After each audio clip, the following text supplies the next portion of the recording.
Greetings, everybody, and welcome back to another installment of the Hill Brothers podcast. I'm one of your co-hosts, Brandon Jones, and I'm with the legendary Sam Simmons. How are you doing on this end of the holiday weekend, Sam? Surprisingly well. Surprisingly well. Yeah, Okay. don't pass out. it Yeah, is a rarity, but it's good to hear. You must have ate well this, since Thursday. man, I eat well often. So Thursday. No, yeah. Let's see. What? Well, I had some greens. The typical greens, macaroni and cheese, sweet potatoes, and then some beef ribs that was fixed professionally. Mm. You know, peach cobbler that I made. And turkey legs. I'm not a really turkey eater, but I had some smoked turkey legs to go in Oh my yeah, greens. smoke. So there's no leftovers this time. It's a wrap on that. Huh? Or a wrap on that, Yeah. because a lot of times we'll buy a small turkey and we'll have turkey forever, and my wife said she do not want no more wild rice turkey soup, even though Yeah. she make it Yeah. right. It's like so. Yeah, that's good though. I was gonna do some, but we didn't have enough leftover turkey to do it, so I just canceled that idea. Well, uh, I seen the new baby. Yes, new baby's home. We are we are adjusting back to having a infant in the home. Our sleep patterns have been off, man. I was like, we're back, man. I've been up. I mean, I'm up pretty much all night, and the baby sleep is off. She sleep all day. She sleep now, and then by the time 10:30 hit, she's wide awake, ready to rock and roll for the rest of the night. So we just been doing shifts, just taking turns with her. We try to get her to go to sleep during the middle of the night, but she's up, man. She's just up, chilling. She's not a whiner or crier or anything like that. She'll eat, get changed, burp, and just be chilling, wide awake. But yep.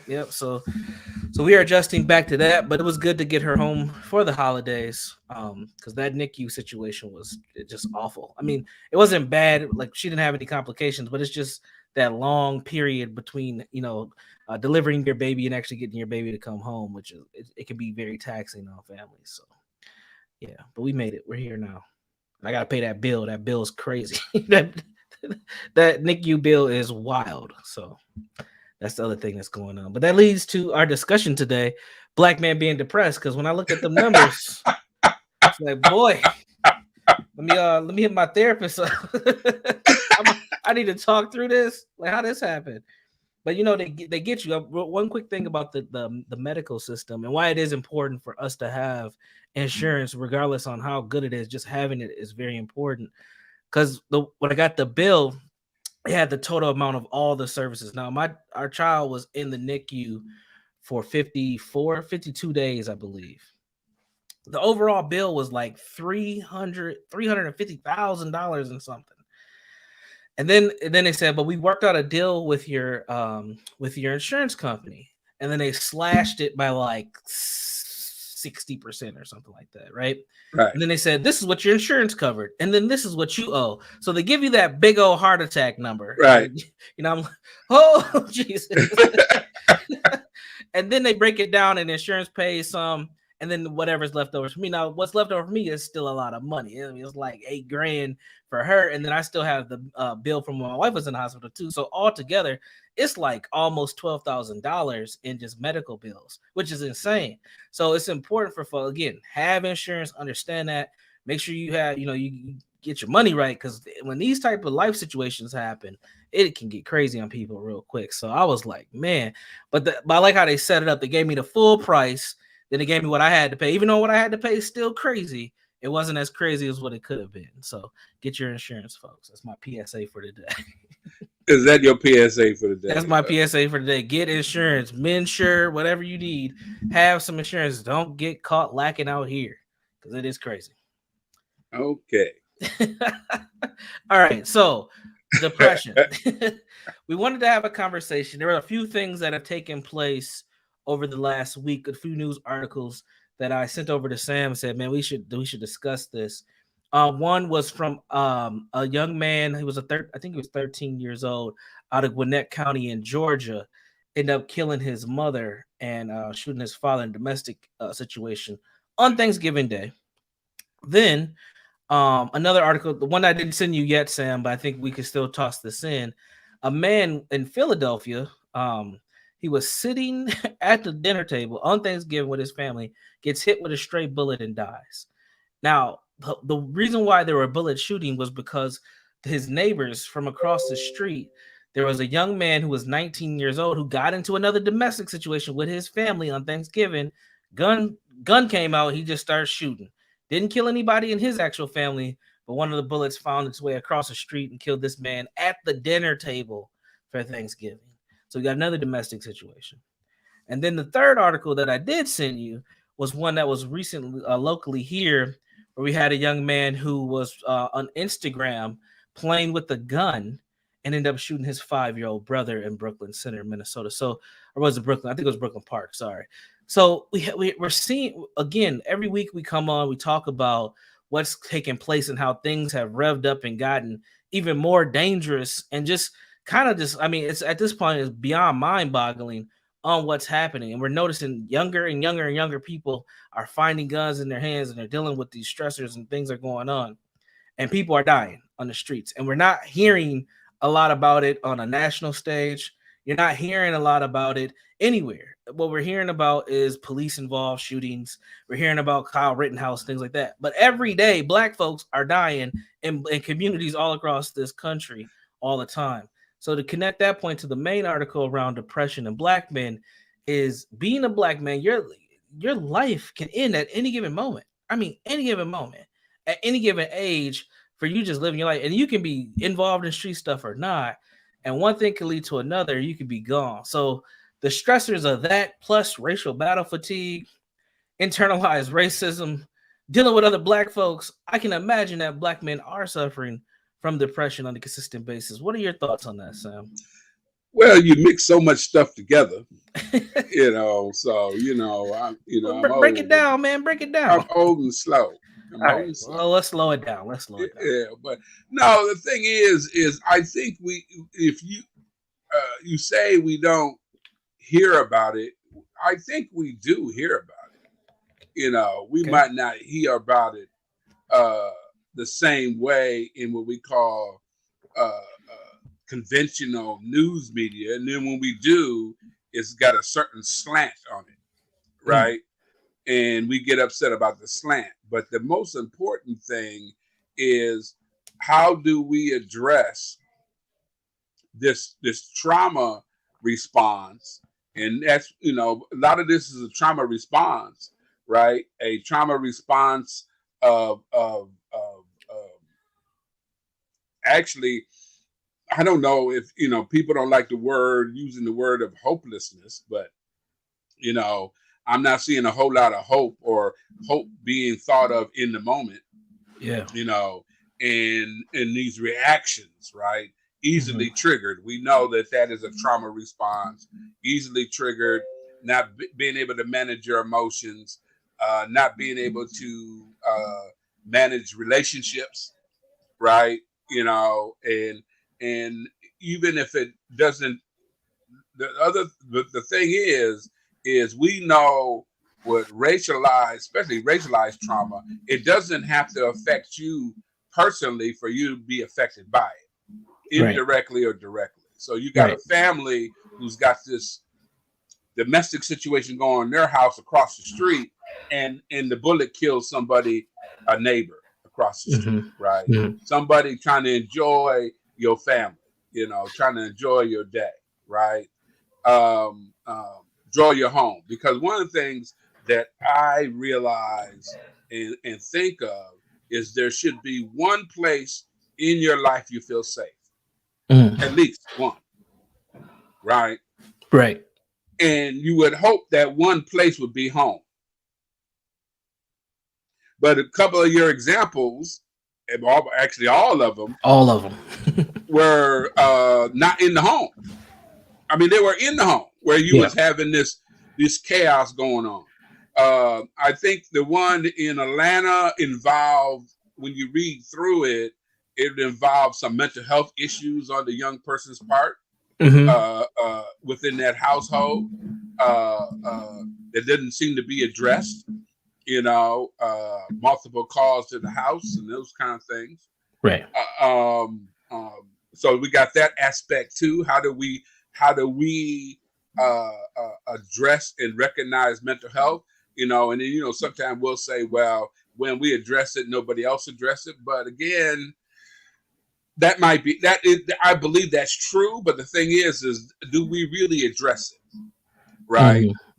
Because the problem is when you got the stress level and the trauma in a community as high as it is, how do you differentiate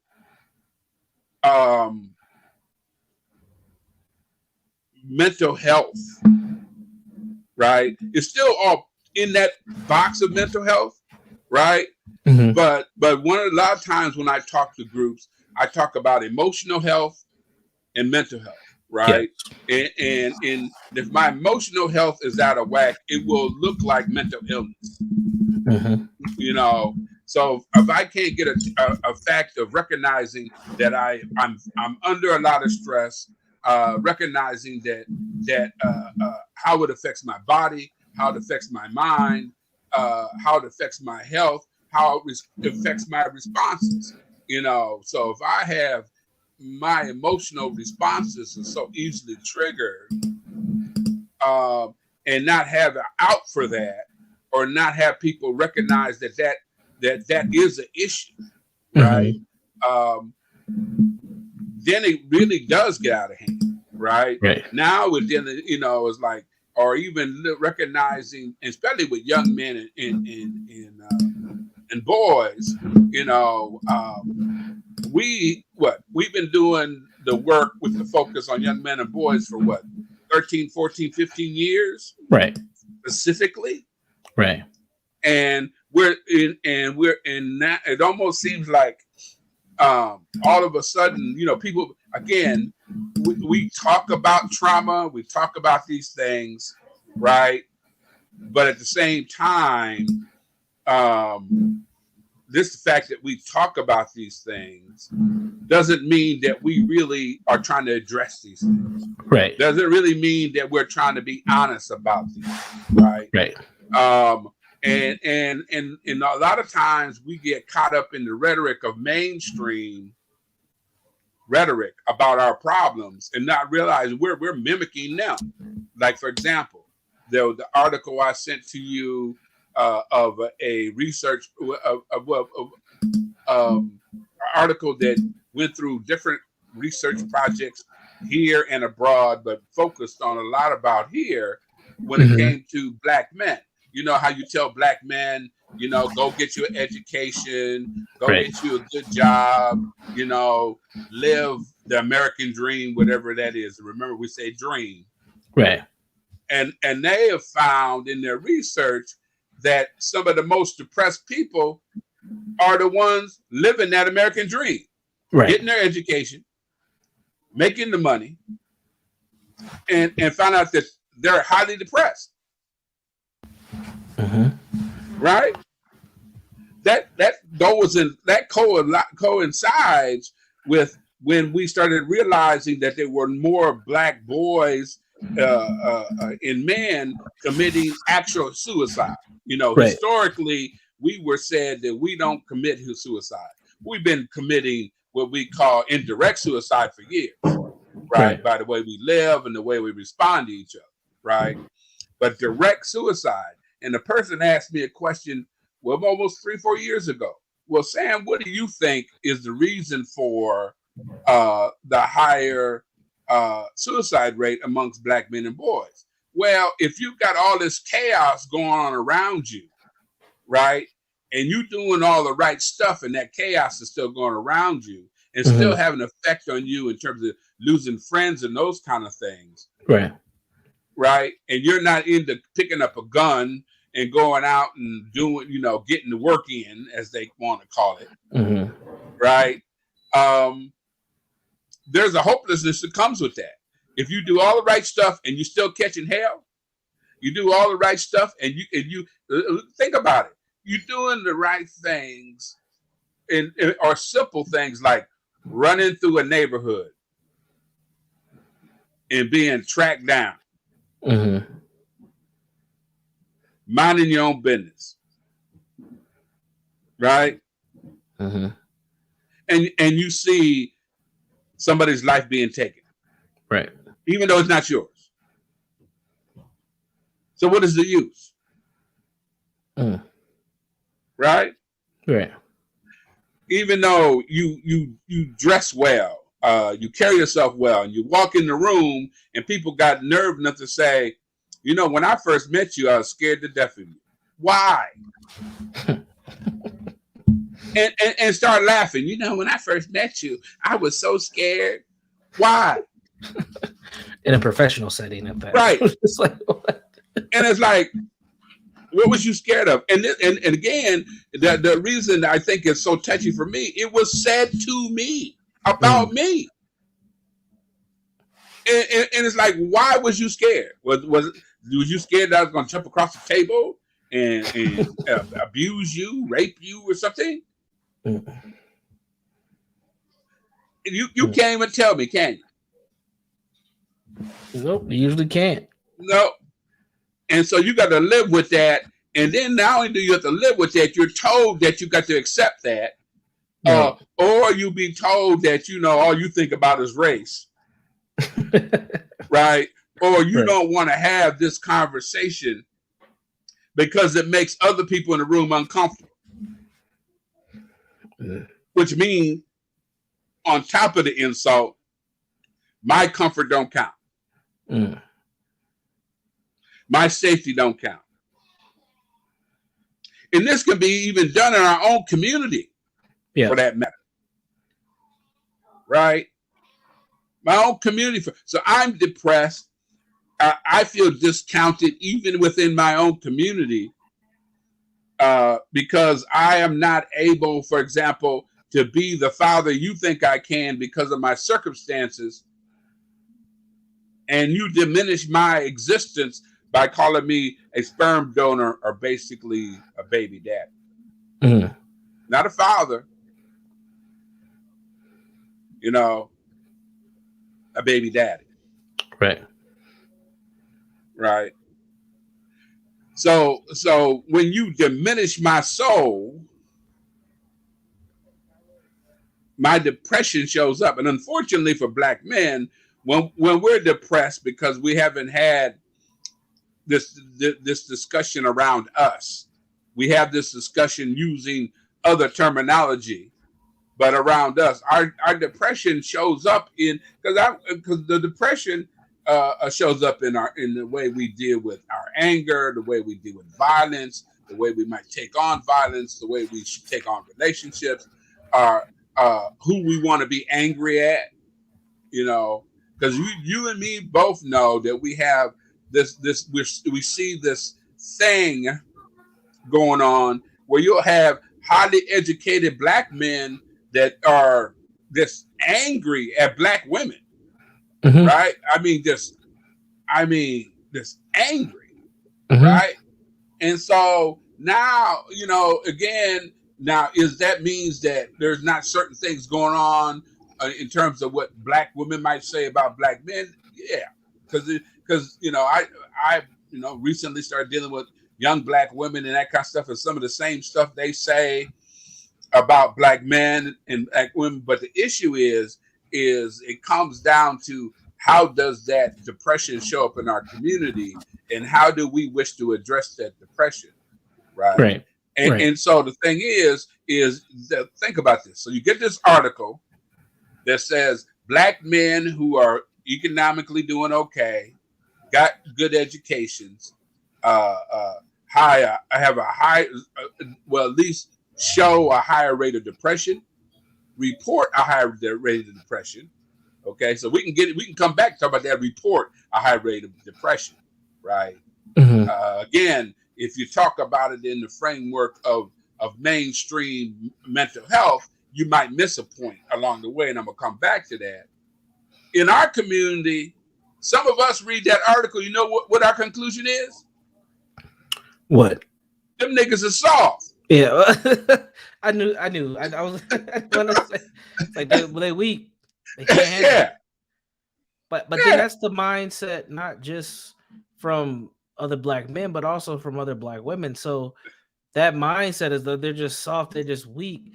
It carries over, and black men always have to have this extra um tough exterior and interior to be accepted as black men in the community. And so it ends up being a catch-22, right? Right, right. And so the thing is now we talk about that population, but I deal with the other population as well, right? And they're depressed. Them young men are depressed. When you break it down and help them understand what depression looks like and how it's displayed, they'll even admit they're depressed. Mm. Right? Wow. Their depression is all tied in that toughness, right? The fear of of that toughness. It's like asking a black man, and I know this might throw some folks, asking a black man, a group of black men, when the last time you smiled at another black man? And half of them go straight to, I'm not, man, what am I doing smiling at another black man? I ain't get, whoa. I'm just saying, greeting somebody, another black man with a smile. Mm. Man. So now, how do I differentiate a threat when everybody looks like a threat? Mm-hmm. Yeah. When everybody's mean mugging everybody. Mm-hmm. And we don't smile. I mean, I even look at professional black men's headshots. A lot of them, they're not even smiling. No. It's fascinating. Oh, shoot. I remember I was taking a picture with family and that kind of stuff. And somebody said, don't you know how to smile? And I don't, I probably could do a little bit now, but I didn't know how to smile on cue. Look uncomfortable. Yeah, it feels uncomfortable. My face hurt. That's sad, man. That's so damn sad. I mean, so the thing is you have this circle we live in, right? Mm-hmm. So do you bend? If I did, when do I get to find out naturally who I am as a black man, right? Because if you're smiling on cue to make other people happy, that ain't natural. No, not at all. Right? And then if I've been raised and conditioned not to smile at all and always looking tough, that means that ain't allowing me to deal my full humanity either. Right. Right. And so the thing is we need to dig into our emotional health from a pure black experience, in the multiple black experience, because we don't just have one black experience. This proves this. Right. Right. And so why are we surprised when by the behavior of our young people when we got adults who can't deal with the truth, their own truth, until it's too late? Around health, physical health, emotional health. Because again, I'm willing to believe we're talking now. See, we're talking about a group of black men that we don't always talk about, right? Right. Looking like they're doing well, right? Got a good education, and still got depression. What you got to be depressed about? You got a lot to be depressed about when you are being dehumanized in many different ways, right? By not just other people, but your own people at times. And then the thing is you got to be dehumanized to the point of death to even get noticed. Because we talk about the George Floyd situation with police brutality, and this man's life is taken, right? What about the everyday humiliation you experience in your everyday life? Those what I call the cuts of multiple razor blades. Mhm. How that as when we talk about racial trauma, what did they say? The multiple cuts, the scarring of the soul. Right. Punctured psyche, scarred souls, Right, and what's the other one? Punctured psyche, scarred souls. There's a third one that he says too from Dr. Kenneth Hardy. right, right. So Lacerated spirits. yeah, lacerated Yeah. spirits. Yes. It's so I don't know. What do you think, Doctor? You the smart one here. I don't know why you try to play like I am. Well, you're the smart one, man. I'm riding shotgun here, man. I'm the sidekick. But I think no matter what happens, no matter how much success you have, degrees, um, financial success, material items, you are still positioned to live in this black man box, and this box has expectations from other black men and non-black men, and these expectations are very similar across the board. I'm talking about American black men, and the expectation is that if you did achieve those things, you got there because you are a black man, not on your own merit. It's because you were given a handout. And if you hold these positions or levels of status, it's because um or you're not expected to do well at it. You're just expected to just maintain until it's over. So unless you're an athlete, then you're expected to be good at being an athlete. But outside of that, anything thinking wise or with your hands, you're just you're just you're just happy to be there, pretty much. And what that does to a person, we talk about Dr. Kenneth Hardy, talk about lacerated spirits and scarred souls and punctured psyches, is it starts to chip away at your belief system about who and how you're supposed to be. And then you get these confirmation biases throughout life, where if you're the smart kid growing up, I always use this example of the black teen that likes anime and how they get mistreated so wrong and kicked out of the community. And then these kids go on to not really want to be black. They go on and they start to emulate things from Japanese culture, things of that nature. But they're still black at the end of the day because we've shunned them because they're not listening to drill music, or they're not wearing Jordans, or they don't care about the Louis V and all that stuff. They don't care about that. They just care about looking at anime, maybe drawing or skateboarding or something like that. But those kids are usually the kids that have a lot of creativity that can offer something to the community, but we don't accept that archetype. The archetype that is expected and accepted, both from dating preference, both from getting passives. And what I mean by passes is like, okay, you cool in the community, we ain't gonna mess with you. Um, as far as preference in family, because family will pick on you too. That's another thing that we don't talk about. Is a lot of young black kids can't really truly find themselves and who and how they want to be because they're afraid of being attacked, whether emotionally, mentally, physically, all these things. So when that young person develops and grows into an adult, they have to make a choice. Do I want to just completely cut myself off from my family and or my racial community and go and try to assimilate to something else? Then they literally start changing themselves to fit into another group. Or do I just assimilate and start doing the things that I'm quote unquote expected to do and keep moving forward? And we see a lot of this happen all the time. The reason why I bring this up is it goes back to a classic psychological thing of Maslow's hierarchy of needs, where he talks about self-actualization.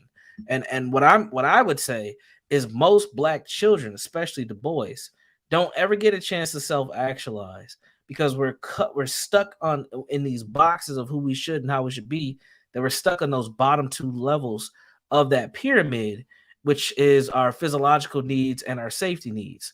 And those are the two most paramount things for black males is, do I have the basic resources to survive, and am I safe? And this is consistently something we have to play out in our heads, no matter how much success we have, or no matter what our position or status is. And at this point, it's hard to tell if we're safe or not because we have examples of black men losing their lives, getting caught up in bad situations, getting court involved on all different levels. And then all it takes is one minor mistake, miscue, mishap to happen. And as a black man, your life can be completely twisted and turned upside down, like the Fresh Prince. And the difficult piece about a lot of this is the issue of race. And what I mean by that is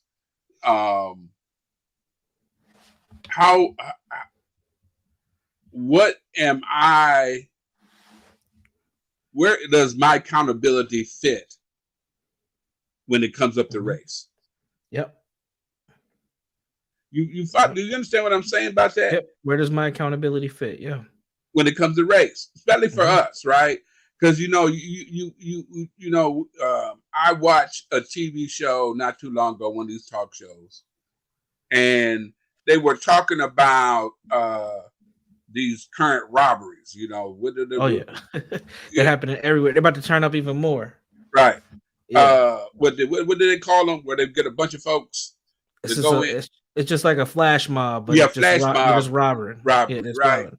And the people who were talking about it, they were persons of color. And they were talking, and this is an opinion show, and they were saying, "What do you think about this?" And the first thing came out of their mouth, well, people are having a hard time, and they want to feed their families. And this ain't got nothing to do with feeding. No, I'm just saying. Running up in Hermes is not feeding their family. Hey, no, wait a minute. Let me finish. I mean, I hear this a lot, right? You got to understand, and it's like, and then they will say stuff like, it ain't right, but I understand it, right? And how do we work through that? How do we work through that? Right? Yeah. The absence of accountability, like you're saying. We justify the foolishness because of the racial harm that has happened to us. Right. So we try to give a pass to the stuff that we know ain't right. We know damn well ain't nobody feeding their family by going stealing 50-inch TVs out of Best Buy. Ain't nobody feeding their families doing that. That was a lick, and it was hit in Maplewood and in Burnsville here in the Twin Cities in the last 48 hours. And an organized link. Yes, and this is happening in Chicago, the Bay Area, Philadelphia, DC, Minneapolis, and it's gonna happen again probably tonight in some other cities. This is what happened since the summer of 2020, all the aftermath of George Floyd's murder. This is what happened. We opened up a floodgate to some foolery that we're trying to justify to make ourselves not look as bad in front of white folks, which we shouldn't really care. We should be focusing on our kids putting themselves in dangerous situations and criminal activity at the end of the day.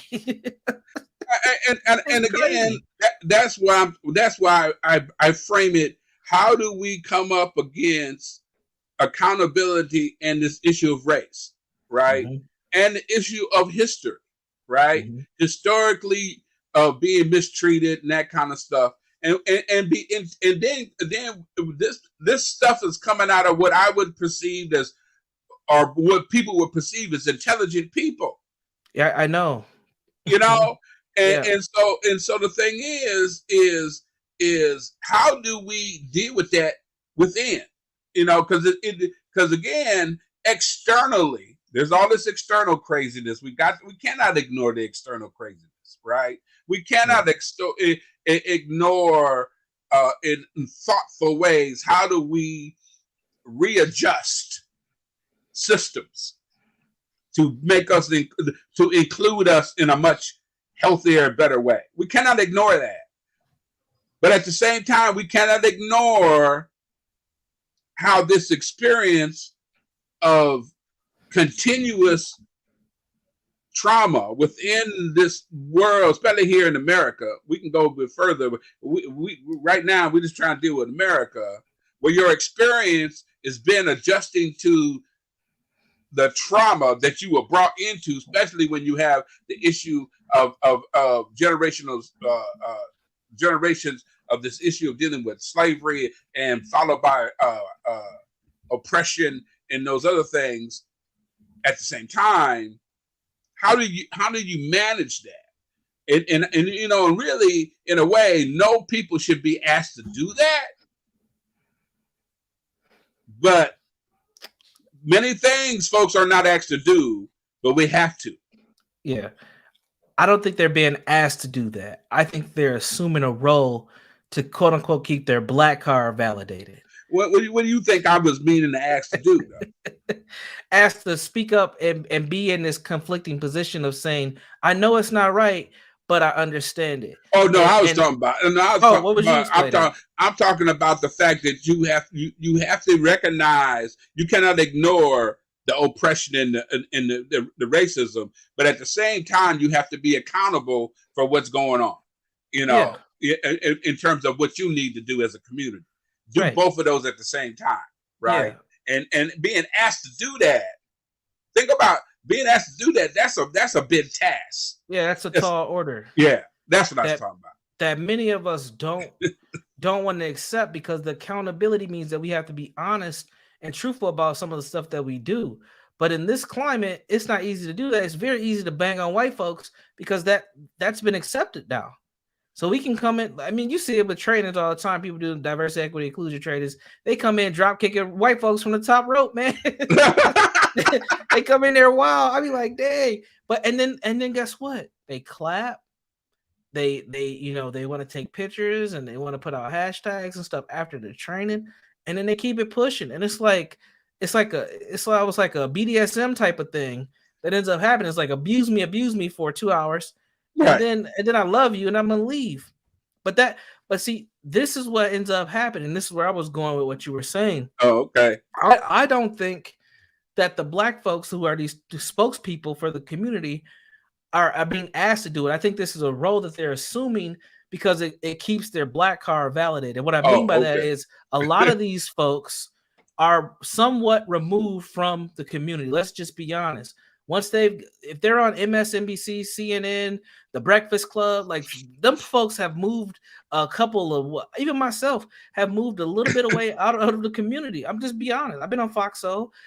I'm a little bit distant, and it doesn't affect me every day. Now I might still have family that's involved in the activity and things like that, but it doesn't affect me on a day-to-day basis.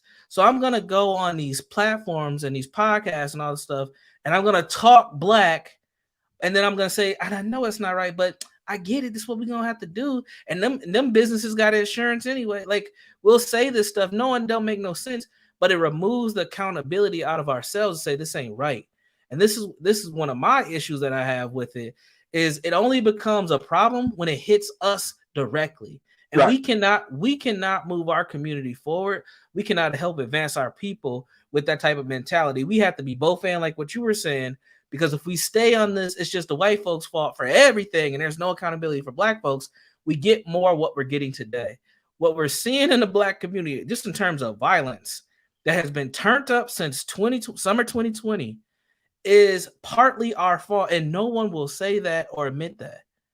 Because when we talk about, the classic adage, when something happened, what would people say, Sam? Where are the parents? Right. I ain't heard where the parents in about 2 years. Right. Ain't nobody said nothing about where the parents. It's the white folks' fault.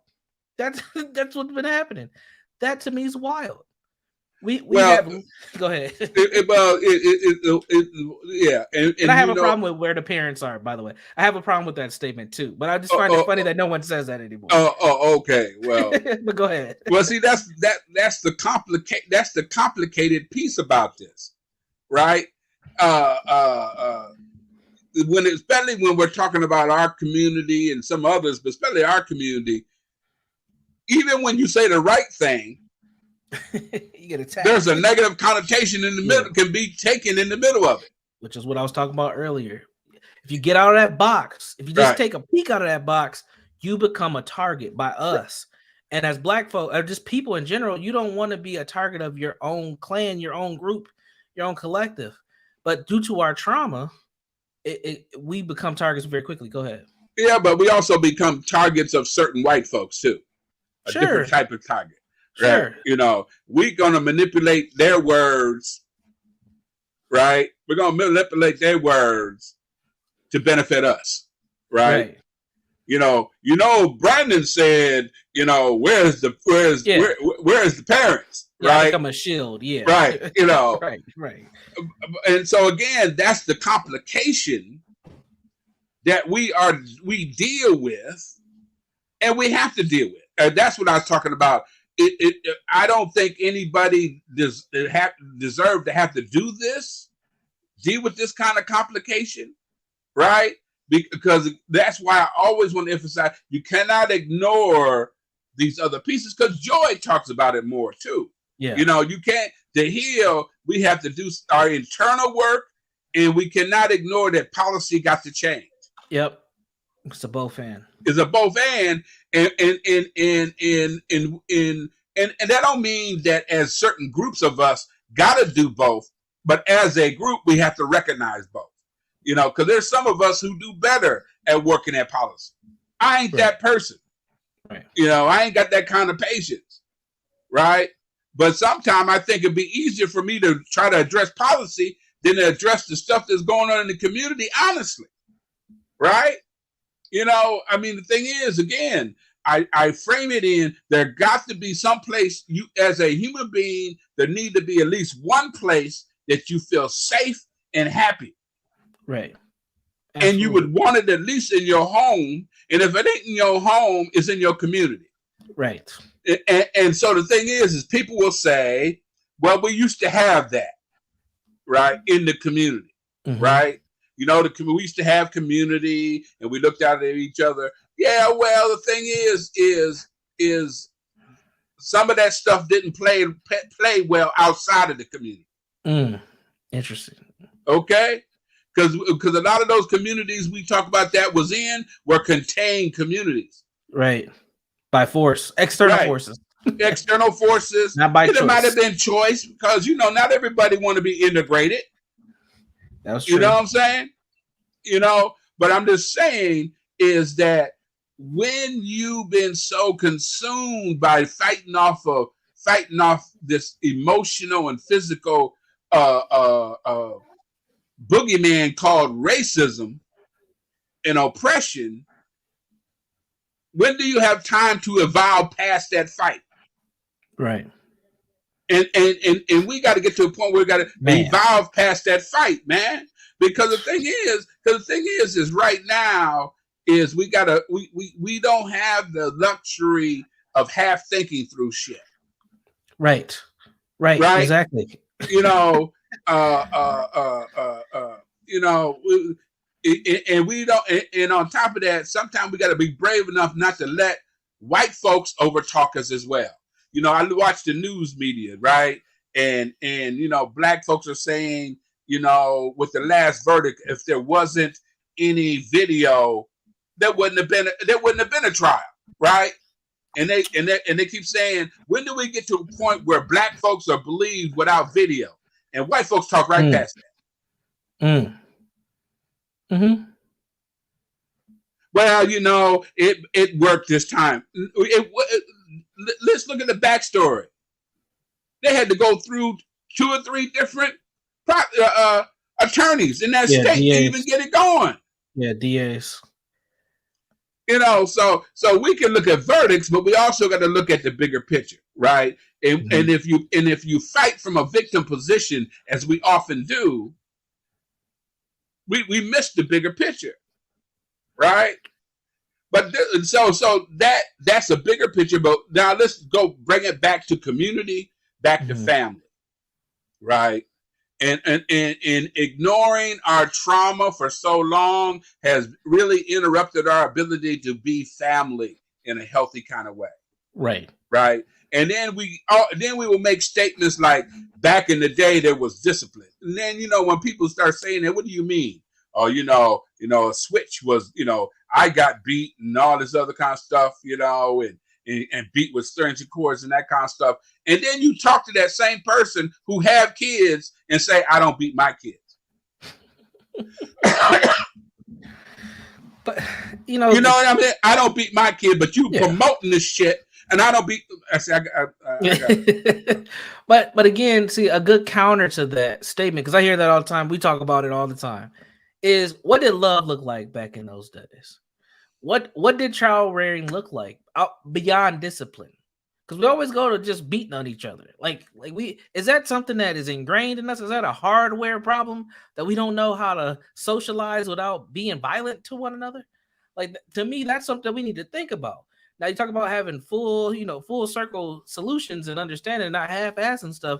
Those are gonna be some things that we're gonna either have to let go or really be honest about. Because go ahead. Well, it's hard to let go of something when you can't be honest about it. Exactly. Right? Exactly. You know, you can't. You if you don't want to deal with it's like healing. If you're not willing to be fully honest about the experience. Yep. Don't worry. And when I say fully honest about it, we're not talking about fully honest. We're not talking about being fully judgmental of the experience. Right. Being real about the experience. Right. At the time, people did the best they could, and the best they knew how. With what they had, yeah. Right, and because we tied culture to a lot of that behavior, makes it even more difficult to give up because we're tired of giving up stuff. Right, that's what it feels like. I know it. Now you want me to give up my blackness for whatever. If that's what you mean. For you keep saying we care about our children. There might be some what we call blackness we need to give up on. But watch out now. They're extra call you Uncle Ruckus. I don't give a darn about what you call me. You don't feed me. Yeah, we might have to give up some of what we call black culture, but we can't. But it's like we don't. It goes back to what you were saying earlier. Part of that identity is being a victim. And you were going somewhere, and I was like, man, go a little deeper. I don't think we are ready to not be victims in this country, and that's from what I call. Remember, I broke down those three communities, but the have somes, the ones with the degrees and stuff, right. They are really the ones who champion and really gatekeep this victim mentality thing. It ain't the dudes and the young women who were stealing out of Best Buy and Louis Vuitton and all them. They're not thinking that they're victims. They're just living life. Or getting there. They just getting my just due, living my American dream. You owe me. Yeah, exactly. Y'all gotta get this shit paid for anyway. That's their mentality. Right. I still don't agree with, but it's my peers, the ones who went to colleges and HBCUs or predominantly white colleges don't matter. The ones that were in these professional settings who own the victim mentality. Right. And it's like, it's crazy. And they don't know anything beyond it. And some of them utilize it to catapult themselves in positions, and then they get there, they don't know what the hell they're doing, and then they get victimized again because they get let go, and they're like, oh, they're doing this because I'm a black person. It's like, no, you suck. Right. Exactly. Exactly. And see, the problem is it takes an organization 2 years to get rid of you because they figure out you suck in 6 months. Because you wrote up this excellent resume and you look good and you smell good, and I'm trying to be open. And then it takes you another year and a half to get rid of you because you don't want to be accused of being racist. Yeah, man. We got to put this in a book or something to really break this down, because I see it all the time. I'm in these circles, I'm in these groups, I'm in all these places and spaces with people, and it's like they don't know how to get beyond just being harmed by white supremacy. At some point, we have to just move. We have to move forward. We can't just keep saying that everything is hurting us. Like, yeah, go ahead. Yeah, but you can't get past the harm when you don't fully accept the harm that was done. Right. What I mean by that, the harm that was done was done. Right. That's the trauma. Right. And the trauma response. So that means you got to also address the trauma response. Mm-hmm. Right. So if I'm addressing trauma, there's going to be a negative way of addressing and maybe a positive way of addressing it. Right. But if you ignore the harm, fully don't put your mind around the harm, you don't fully put your mind around your own humanity to the level that you deserve. Right. I deserve better. Now, what am I willing to do to get what I deserve? And what is it I might have to give up to get that? That might mean I might have to form a very protective relationship with cousin Pookie and Auntie May and my own community. Right. And at the same time, not allowing systems to continue to bully me either. Right. Mm-hmm. And the thing is there's a price to pay for all that. Right. And I've experienced it. I didn't know what I was doing, but I experienced it. The thing is people will say, well, why does the system deal with you differently deal with me? Because I'm not dealing with them the same way. Right? I'm not dealing with them the same way. Mm-hmm. I try to think through things. I turn down stuff. All money ain't good money. I ain't out here pimping. Right. But you're also not, you're also not going in as a victim and saying, y'all owe me this and I deserve X, Y, and Z. Like, that's not the approach. So you get a different level of treatment because you're not going in to be a pet of the system and have somebody pat you on the head and give you a treat.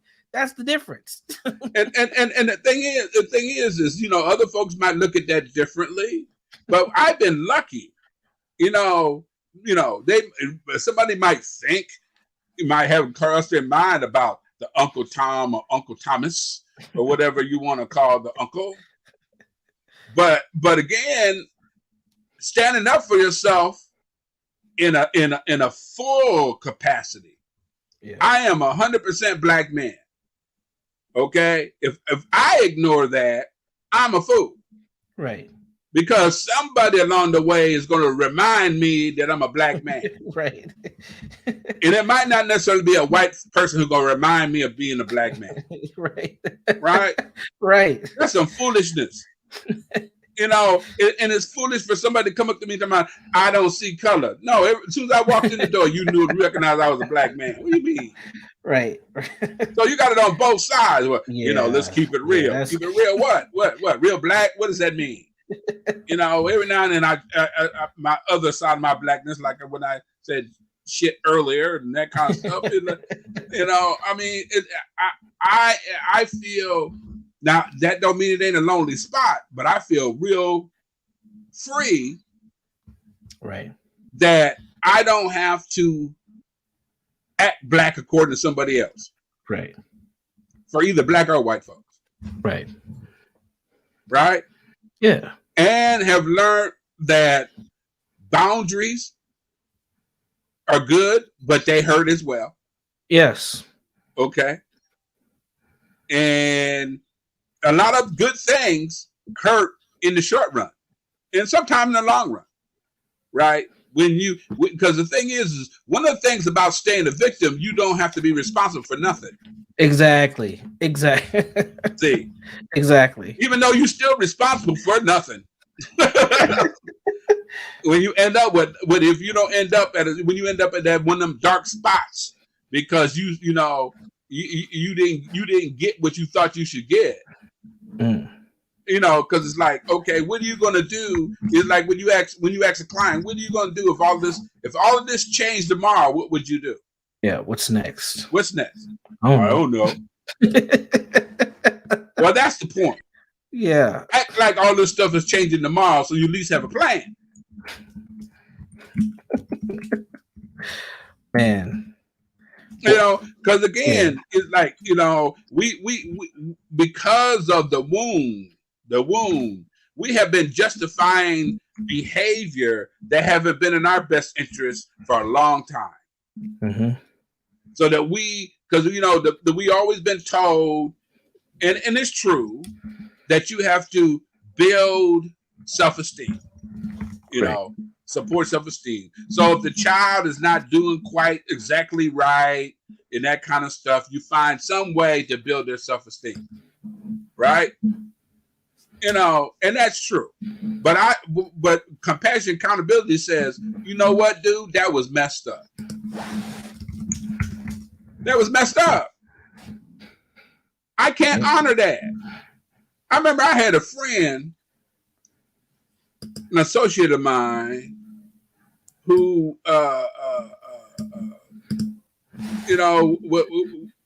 was doing some crazy stuff. And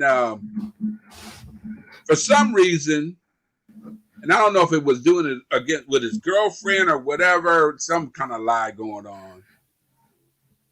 And he thought I would be okay with that. Because he included me in the lie. And I looked at it, what's wrong with you? And the look on his face, like, he was shocked. Yeah. How dare you? Well, it's like, man, that wasn't okay. Right. But we both, no, that wasn't okay. That wasn't okay for her, no matter how I feel about her. She ain't my favorite person, but she deserved to be treated better than that. Right. And you threw my name in the mix of that. I'm not okay with that. I'm not okay with that. And they were shook. Mm-hmm. It's like, you don't know me. Now, did it put some harm on that relationship? Absolutely. But those are those pieces that we have to do and have to share and have to cultivate in our folks, because our inability to disconnect for the greater good with ourselves and our children, and then building to the community is an important piece. You can't call on other folks to do something you can't do. You can't do that and think it's going to be okay. Right. Mm-hmm. You want to call on systems that treat you with humanity when we can't even treat ourselves at time with humanity. How do you do that? Right. Then more than a piece of meat. Then or a means to elevate my profile on Facebook or TikTok. Mm-hmm.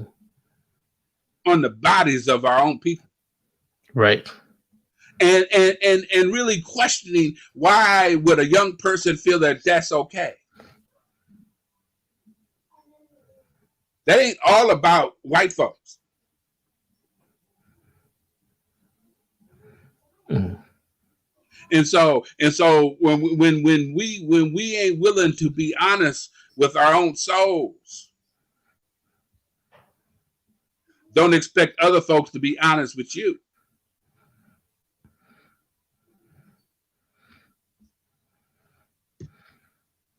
Well, I mean, I think you closed us out right there, man. I don't know if I have anything else to add. I mean, the only thing that I can add to what you said around boundaries is that boundaries consist of three main things that need to be there for them to be healthy. You have to be honest with yourself on what your boundaries are, which means you need to know what they are before they're crossed. You have to have clarity on those boundaries. And you have to be able to articulate what those boundaries are to the people around you. And you have to be accountable. So when your boundary does get crossed, that you're holding yourself accountable to do something to protect yourself and the people who cross it as well. And that's important. I think a lot of times we don't know what our boundaries are until we're hurt. And then we want to try to play catch up, or we don't say anything at all. And we get further victimized and further hurt. So we have to take care of ourselves. And boundaries are, your way of understanding who you are and how you want to be treated, and then your ability to articulate that to other people so they know how you should be treated as well. And it's all about being brave.